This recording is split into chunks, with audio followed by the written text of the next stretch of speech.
नमस्कार, headline 24 news channel में आप सभी का स्वागत है और मैं हूं आपके साथ भारती लोधी। आइए बढ़ते हैं खबरों की। इस वर्ष की 2 तारीख को रात्रि को भद्रा के पुच्छकाल में होलिका दहन किया जाएगा। इस दिन पूरी रात्रि भर पूर्णिमा तिथि विद्यमान रहेगी, लेकिन 3 तारीख को होलिका दहन का प्रश्न ही नहीं उठता।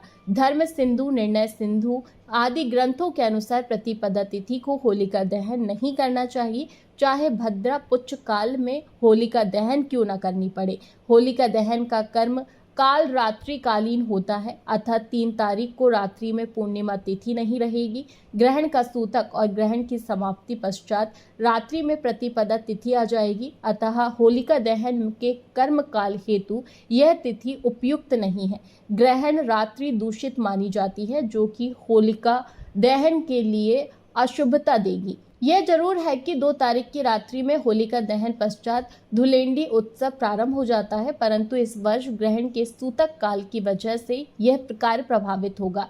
साथ ही होलिका दहन के दूसरे दिन होने वाले होली उत्सव चल समारोह भी ग्रहण होने के कारण 4 तारीख को ही किया जाना चाहिए। लगभग सभी पंचांगकर्ता और विद्वानों द्वारा यह जानकारी वेब संगोष्ठी कर प्रदान की जाएगी। संगोष्ठी ज्योतिष्य मठ संस्थान द्वारा आयोजित की गई थी। संस्थान के संचालक ज्योतिष आचार्य पंडित विनोद गौतम ने बताया कि वेब संगोष्ठी में होलिका दहन और होली उत्सव को लेकर सभी पंचांगकरों और उनके विद्वानों के तर्क वितर्क हुए और सर्वसम्मति से तारीख 2 की रात्रि 2 बजे के बाद पुच्छकाल भद्रा पश्चात पूरे भारत देश में होलिका दहन किया जाएगा और पर्व उत्सव 4 तारीख को मनाया जाएगा, अतः भ्रमित होने की आवश्यकता नहीं है। जी हाँ, 2 मार्च को होलिका दहन की तिथि निश्चित की गई है।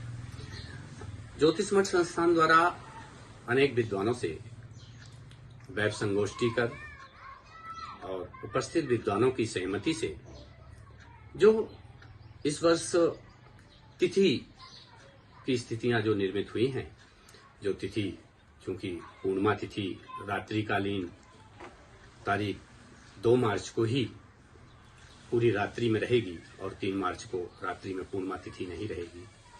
ऐसे में धर्म सिंधु, निर्णय सिंधु आदि के तर्क वितर्क द्वारा इस संगोष्ठी में ये निर्णय हुआ कि चाहे भद्रा के पुच्छकाल में क्यों ना होलिका दहन करना पड़े, लेकिन ग्रहण काल की पूर्णिमा में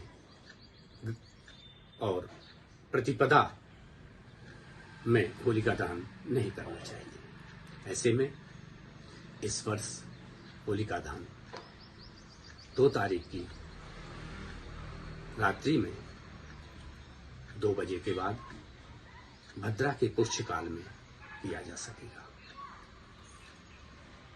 2 तारीख की रात्रि में पूरे रात्रि भर पूर्णिमा तिथि रहेगी, जो शाम को ही आ जाएगी। 3 तारीख को ग्रहण का सूतक प्रारंभ होगा, लेकिन प्रातः काल 3 तारीख की प्रातः में ही सूतक के पूर्व भी प्रातः तक होलिका दहन किया जा सकेगा। पश्चात सूतक काल प्रारंभ होगा, इसमें यम नियम इत्यादि मान्य होंगे, क्योंकि ये ग्रहण भारत में दृश्य हो रहा है। सूतक काल के पश्चात चूंकि ग्रहण का मोक्ष 7:57 पर हो रहा है, तो शाम का के समय पर प्रतिपदा तिथि प्रारंभ हो जाएगी।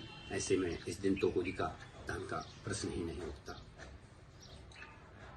देखा जाए तो धुड़ेली का प्रश्न होता है, तो धुड़ेली तो होलिका दहन के पश्चात ही प्रारंभ हो जाती है, लेकिन ग्रहण इत्यादि के कारण रुकावट होगी।